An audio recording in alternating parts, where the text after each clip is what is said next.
are amazing at finding patterns and making connections between things. And I think about this to some level, conscious or unconscious, every day in my work making comics, because comics are by nature interactive. Every page, I'm asking the reader to fill in the gutter, so that space between the panels. At its most basic, this just means following the pattern of the character's movement, so how they get from A to B, panel to panel. So here, the horsemen are chasing a carriage, and then they've overtaken it. And your mind will fill in the middle for you. Other times it's more complex, so imagery creating an emotional or thematic link. So here, the visual echoing will help your mind create a link between two scenes that otherwise seem unrelated. And your mind does this all the time. So say I get a job for you. Should I take the job? And my mind will play out a story based on maybe some warning signs in the client's email, that you don't want to nail down details or a schedule. So my mind will play out a story of maybe waiting for feedback when I could have been doing other work, or them changing their mind halfway through. And a story has a beginning, middle, and end, but that's all included in this mental projection, the ending probably being stress or loss of income. So maybe I don't take the job, or maybe I just insist on a more rigid process of contracts and briefing up front.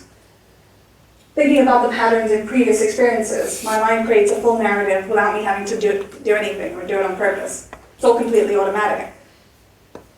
So thinking about this kind of making connections and patterns, you should all have a pencil and your program. And if you want to flip to page 23, you should find a page that looks like this. So basically, we've got 3 panels, a beginning, middle, end, and we're all going to create a tiny story during the course of this talk. So to start off with, all I'm going to get you to do is fill in panel 1 with something about now. And you can sketch, you can use stick figures, you can use just words, and it can be purely factual. So I'm at TEDxDerby and the woman on stage is talking about stories. It can be something you're observing. I'm at TEDxDerby and the woman in front of me has unicorns on her shirt. It can be something you're feeling. At TEDxDerby and I'm feeling kind of anxious today. And you don't have to show these to anyone, and we're just going to spend 1 minute on them, starting now.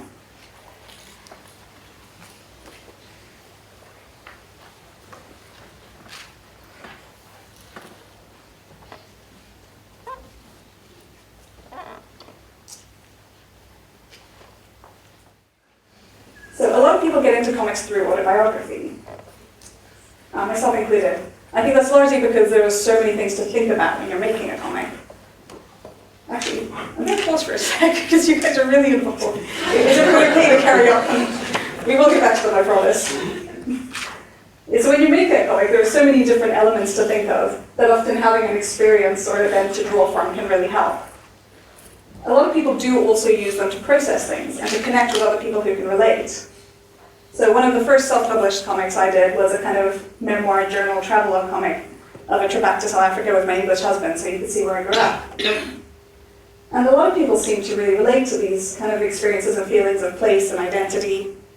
And doing that even helped me, in a way, find a kind of closure, even though at the time I didn't think of myself as someone who even needed catharsis.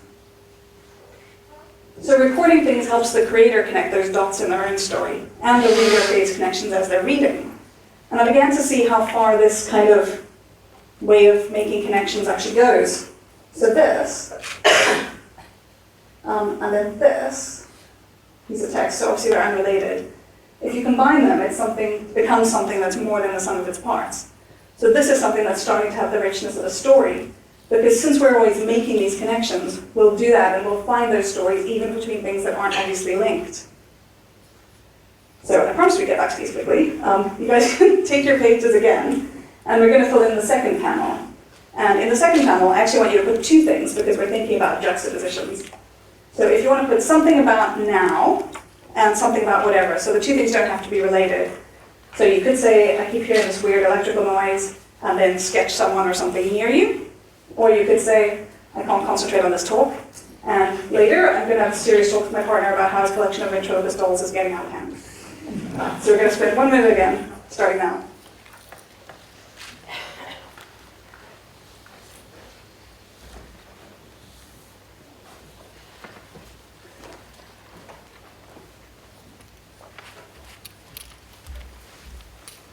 And so that's our minute for those. So we will get back to these, worry not.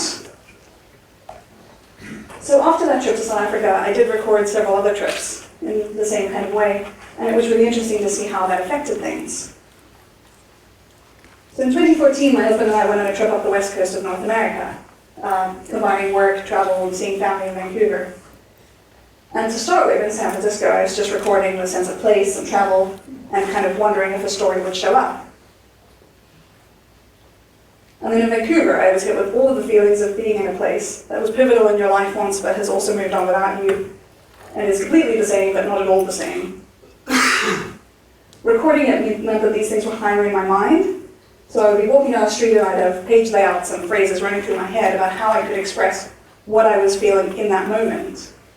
So I found the story of that trip, but my awareness of it was also propelling it forward more quickly and consciously. Later that year, I was able to visit Tallinn, Estonia for a month on a comics residency. And I'd never been there, so there wasn't any kind of obvious identity and place story that was going to emerge. I thought just the month experiencing new things and being away from my husband would be it, and that the time period would create a chronological beginning, middle, end. But it was the first travel of that kind of length that I'd done since I was a student. And the differences between myself and life then and now began to strike me. So recording my feelings, for example, I became aware of my increased anxiety as an adult, how flying now makes me a bit nervous even though I've been traveling happily since I was a kid. So of course the story began to emerge, and my story for that trip became about overcoming in small ways the greater anxiety and timidity that's come with age. It even related to the work I was doing there, a graphic novel based on an Estonian wolf woman fairy tale, with themes about the wild and the full person.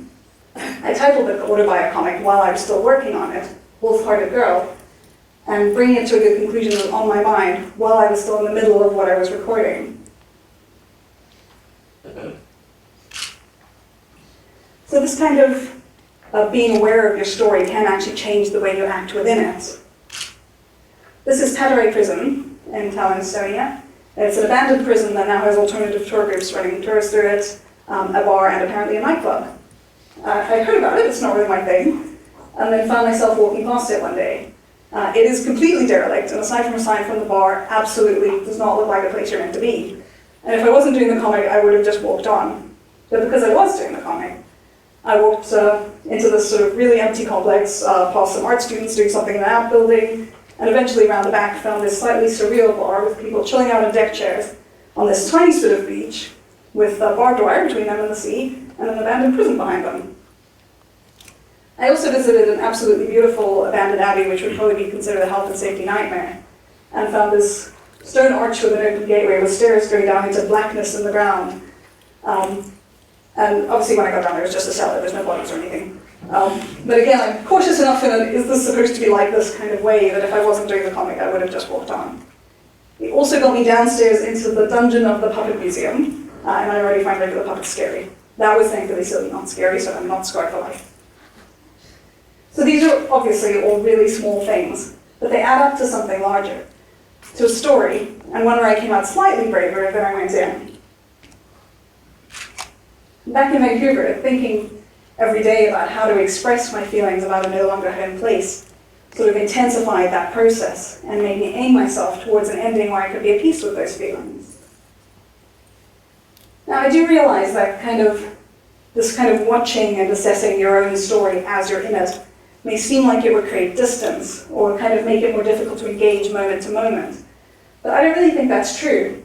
I think this is less different to our usual thought processes than it may seem, the way our minds are already always running through things we said and heard and did each day as we go to sleep, looking for patterns. I think we're always trying to find these stories and looking towards the next stage of them. So to wrap up, if you guys want to grab your pages again, in the third panel, I'm just going to get you to put something about now or about what you might do later. So you might want to put, the person might be sneezes and I realize I was falling asleep. Or you might want to say, I think about making frittatas for dinner. Or you might want to say, I think about work tomorrow to distract myself from that talk with my husband about his ventriloquist dolls. And again, we'll just take 1 minute to wrap up, so starting now.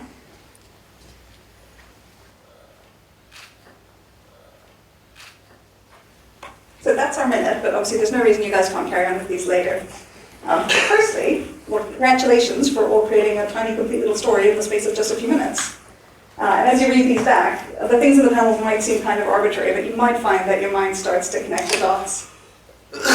So to close, basically, if there's an area of your life where you'd like to find the story, maybe an upcoming solo trip, a new job, even dealing with something serious or difficult in your life, or just something like learning a new skill, I would really encourage you to try recording it in any format. It can help you reflect, it can help you process what the story actually is, and it can even help you actually push it forward as well. Thank you.